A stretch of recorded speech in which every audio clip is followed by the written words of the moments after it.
for this opportunity to come along and people be able to move into those beautiful rural areas of Maine and have a productive living there, that is bigger than people would realize. You know, that means a lot to people. He's one of the most vocal and colorful supporters of the NECC project. We'll speak with Joe Christopher of Western Mountains and Rivers next on Clearing the Air.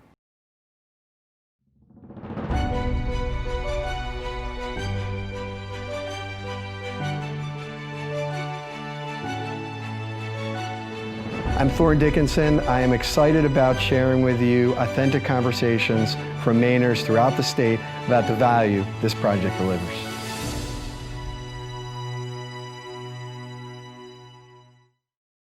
I've gotten to know Joe Christopher through our work together on the project. He's an owner of a number of very successful businesses throughout Western Maine, a native Mainer with a passion for fun and the outdoors.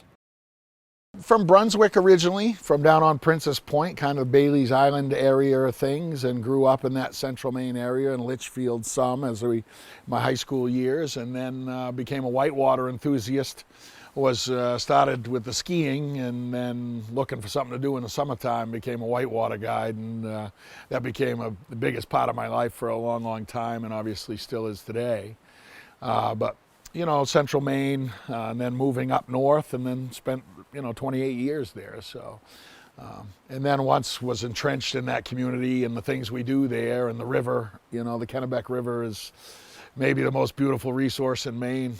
Just a beautiful, beautiful place, and made that a big part of my life. You know.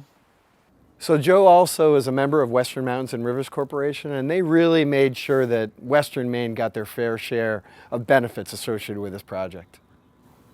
When our group formed, and then we engaged Central Maine Power and Avant Grid, it wasn't, they didn't come looking for us, we went looking for them to understand what was going to happen and what the possibilities were. So once we engaged Central Maine Power to figure out how real the project was, then we started a dialogue with yourself, Thorn, and started to negotiate, and it was competitive at first, argumentative at times, just almost aggressive at times as we tried to watch out for the natural assets of the community, the river and the forest and those things. As we started to, argue and negotiate to make sure those things were going to be well taken care of. And that's really where it started. And then started to look for the slices of value, or the ways that we could best find opportunities for the community and its growth in that. Your group really advocated for you're losing an opportunity here, because this whole region along the 201 corridor is really starved of broadband. You guys should put a whole bunch of fiber up on that. And that became a principle. I mean, people can go look in the agreement with Western Mountains and River. There's a commitment in there for broadband and making it available for the community.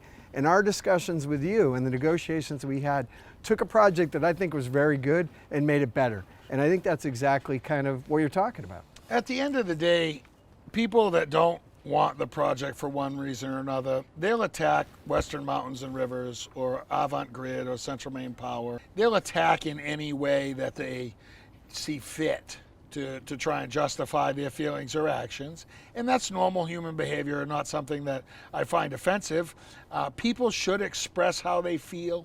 People should say what they think, but they should also get the real information and educate themselves on the issues. The group at Western Mountains and Rivers was based around community developers, people that have worked in those communities and worked to make those communities better for their entire lives. People that had outfitting businesses or stores, or were elected government officials, or county officials, all brought to that board of Western Mountains Rivers, and that will go on. Whether, NEC or no NEC, Western Mountains and Rivers is here as a trail administrator to connect communities through motorized and non-motorized recreation, through, conserving waterways and lands that are important to people in those communities, whether it be for business development or whether it be for recreation. One of the areas that Joe's really excited about this project is the expansion of broadband. Many areas in Western Maine are really struggling with a lack of broadband that this project would deliver.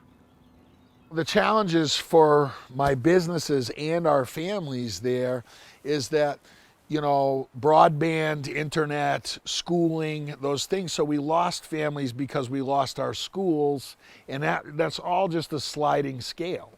So you don't have the infrastructure that people are looking for because your internet access, communications, those types of things.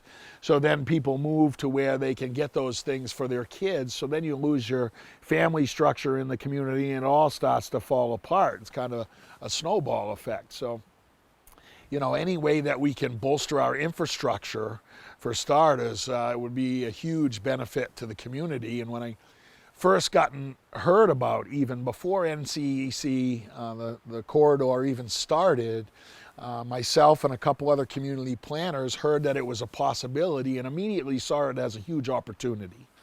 And then as you get into it and start to talk about it, realizing that there's a broadband connection from Quebec to Massachusetts that then has these drop points in all of these communities, so we can start to rebuild our education base or even healthcare services.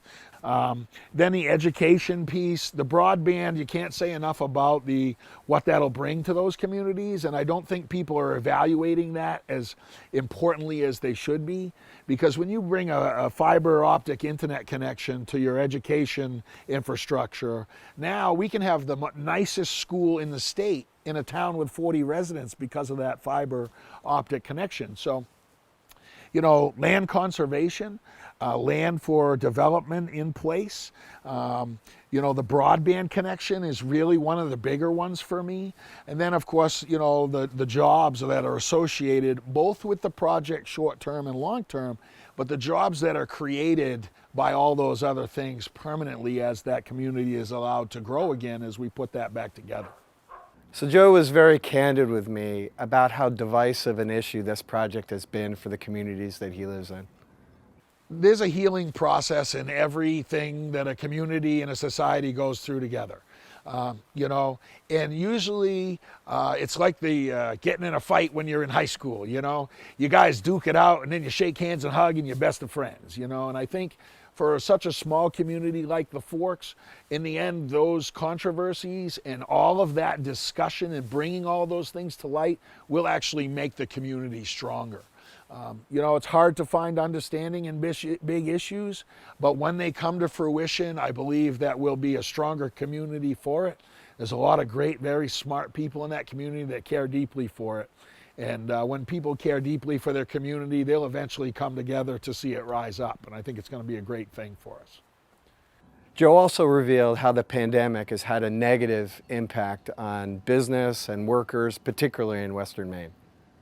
You know, myself and all of my competitors, the lodging, food, and beverage industry in Franklin and Somerset counties can really use a boost, and especially what we're going through with COVID-19 and the challenges associated. This is just the boost that we need that's gonna, you know, it really feels like all of a sudden this came along just when it needed to. You know, this is gonna be a great impact. Building the construction of the project and then the ongoing jobs after that is going to be a very much needed injection for the area. So COVID-19 for us, I laid off 263 employees. Some of those people worked for me 18 years. So very difficult, right? And this is an opportunity as that comes back to put all those people back to work and more.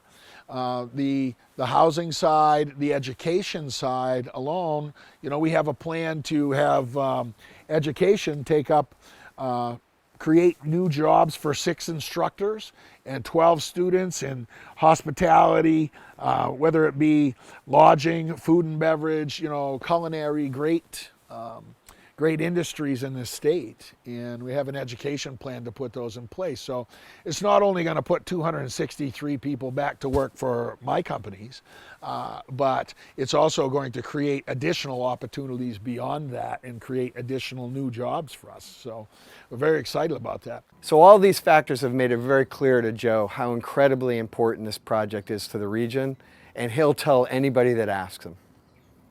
Right now, I'm very excited for the project to be accomplished. Really excited about that. The opportunity for this state, and more importantly, the entire region. People like to separate Maine, New Hampshire, Massachusetts, but there's no fence or line between those things. We buy electricity as a region. So there are a lot of benefits to me. Very excited about the project getting going. The construction jobs, the housing needed for that, the grants that are coming out, both short and long-term jobs created, and then leveraging that into a long-term benefit for the community and bringing visitors back to the area. So very happy with the way it's turning out. I think the DEP's been very responsible, put things in place they've never done before in power lines, tapered forestry management for the entire corridor. And that has long-term jobs associated as well. So, I feel incredibly lucky to have met Joe Christopher. He is a one-of-a-kind character and one of the most memorable people I've met in all of my journeys through Maine, a true force of nature. I mean, again, Joe, it's been incredible getting to know you over these last few years. I'm excited about our future together, but for right now in these weird times, I appreciate coming together. And I hope all the people of Maine have an opportunity to come and experience all the places you have in the state that you've built and all the fun you've created for the family that you've created around your business. thank you very much, buddy. I'm sure we'll have a lot of fun in the future. And Maine is a very resilient place with very resilient people. And I think even the summer of 2020 is going to be a lot of fun because people are going to get out and enjoy themselves. And I appreciate you taking the time to come visit with me here and right beside Maine's most beautiful city too. All right, cheers. Cheers.